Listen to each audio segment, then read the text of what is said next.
Aquarius, hi! Welcome to Mystic Queen PH at ito ang inyong weekly reading for September 32, October 6, 2024. So if you are interested in private readings, meron tayong link sa description at sa pinned comment, paka-check nyo na lang information kung paano mag-book for a private reading.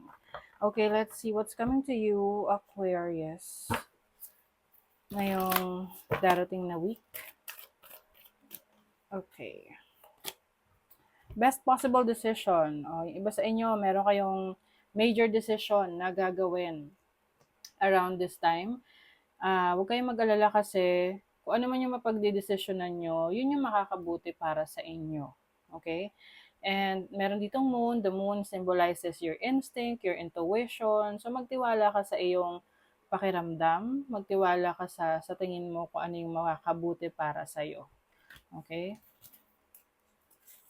Also have study. Ayan. So, syempre, kapag tayo merong decision making, kailangan din na pinag-aaralan natin. Oo. Na lalo na kung major event or major decision sa buhay natin.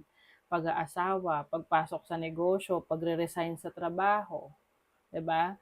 So, you are going to study, pag-aaralan mo munang maigi, i-research mo yan.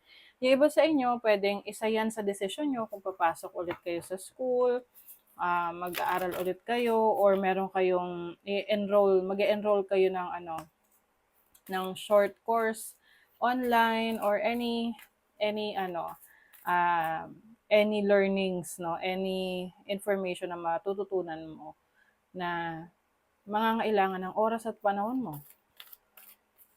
Also have organization. Ayan. So, purpose, planning, efficiency. That is going to come to you. So, ibig sabihin, kayang-kaya mong i-handle kung ano man yung nire-require nitong desisyon na gagawin mo or itong pag-aaral na gagawin mo or itong mga plano na gusto mong maisakatuparan. Okay? So, you were plan ahead. Hindi ka basta magpapadalos-dalos dito. Talagang pag-aaralan mong maigi. Okay, let's see your overall energy for this week. The Two of Pentacles. Okay, yung iba sa inyo related to sa business or sa trabaho. Pwedeng meron ka talagang pinagdidesisyonan, alin yung pipiliin mo, saan ka mas mapapabuti. Yung iba sa inyo pwedeng nag-iisip kayo na magtrabaho abroad or lumipat ng company, lumipat ng department, baka kasi merong internal na opening sa job opening sa company nyo. So iniisip mo, lilipat ba ako, mag-a-apply ba ako rito? So your challenge is the Knight of Wands. So as a challenge, may mga times na parang natitigilan.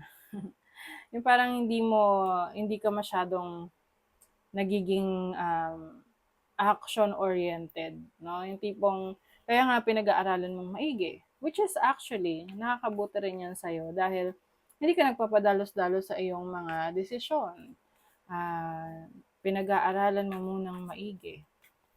Kaya lang minsan kasi yung decision making natin, kailangan na natin gawin right away kasi pwedeng may time bound or parang kailangan mabilisang desisyon na hindi makakapaghintay ng matagal.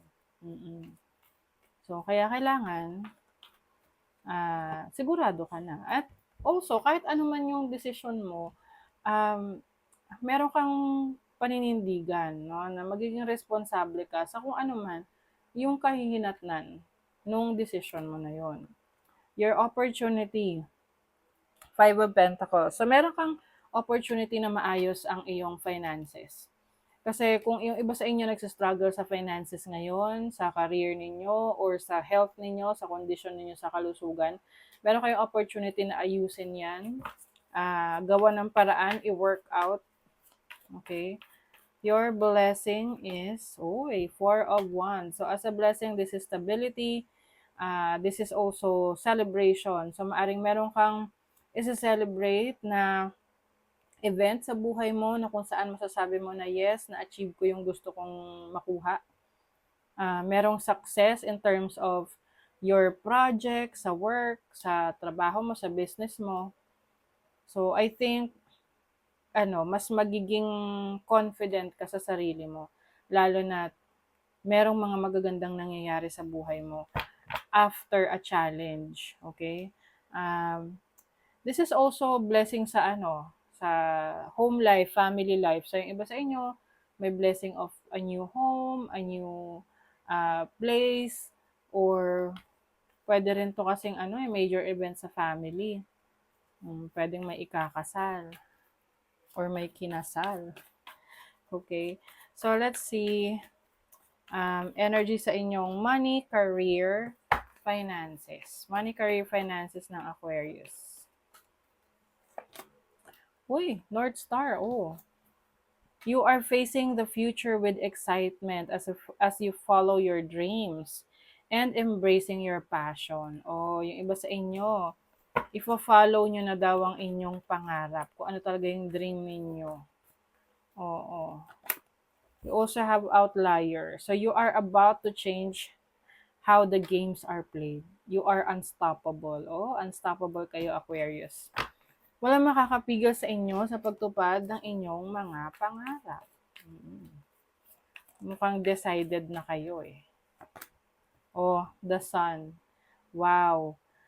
Kaya pala walang makakapigil kasi confident kayo sa inyong sarili. Confident kayo sa nalalaman nyo, sa skill set ninyo, sa knowledge ninyo, sa abilities ninyo para matupad yung pangarap nyo. I also see solutions to problems pagdating sa finances ninyo. You also have the Queen of Swords. O, marami kayong natutunan sa inyong past experiences pagdating sa inyong kaperahan. Ngayon, maingat na kayo sa pag-handle ng finances. And I also see you na mas nagiging matipid, mas nagiging wais sa pag-spend ng inyong kaperahan. Natuto na. Let's see sa love life. Love life ng mga Aquarius. Forgiveness. O, meron kayong patatawarin. You will release your past hurt and be open sa forgiveness. So, pwedeng it's either ikaw yung hingi ng tawad or merong hihingi ng tawad sa'yo. And yung pagpapatawad kasi sabi nila, hindi naman kailangan na nandyan yung tao para humingi ng tawad sa'yo. Kasi may mga tao talaga na matigas. Ayaw nila humingi ng tawad. Kahit alam nila sila nagkamali.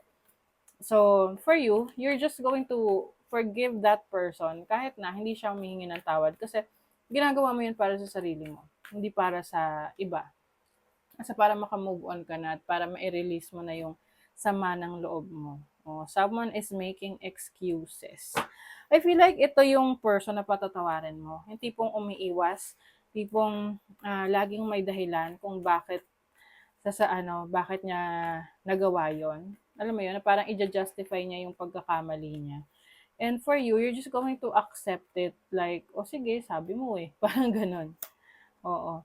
You have the 8 of Wands and the Page of Pentacles. Yeah, you are really starting a new life. Mas positibo yung pananaw mo ngayon. I feel like you are being supported by a lot of people. Marami kang inspiration ngayon. Na magsimula to explore your other opportunities. Pwede rin yung iba sa inyo.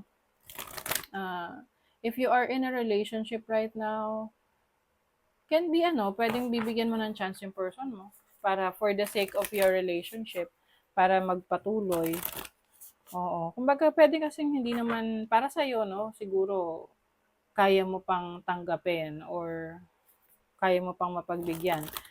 If you are single, I feel like this is you starting a new life dahil finally naka-move on ka na sa past mo. Kasi minsan kahit na matagal nang hiwalay, hindi pa nakaka-move on eh. So for some of you, you're moving on, moving forward. Rituals. Steady yourself with simple rituals. Do the dishes, fold laundry, water the plants, make a cup of tea. Let wisdom sneak up on you. Wow. So, ito yung mga mundane things, yung mga simpleng bagay na ginagawa natin araw-araw. Makakahanap ka diyan ng peace of mind, 'di ba? Kasi yung nga lang pagkakape or ano man yung favorite mo na inumin, 'di ba? Or drinking wine, this gives us the feeling of peace, calmness, 'di ba? Mas nagiging kalmado tayo. So for you, papahalagahan mo yung mga times na tahimik lang, yung tahimik ka lang, simple lang yung mga ginagawa mo. Okay? So that is your reading, Aquarius. Thank you so much. Bye.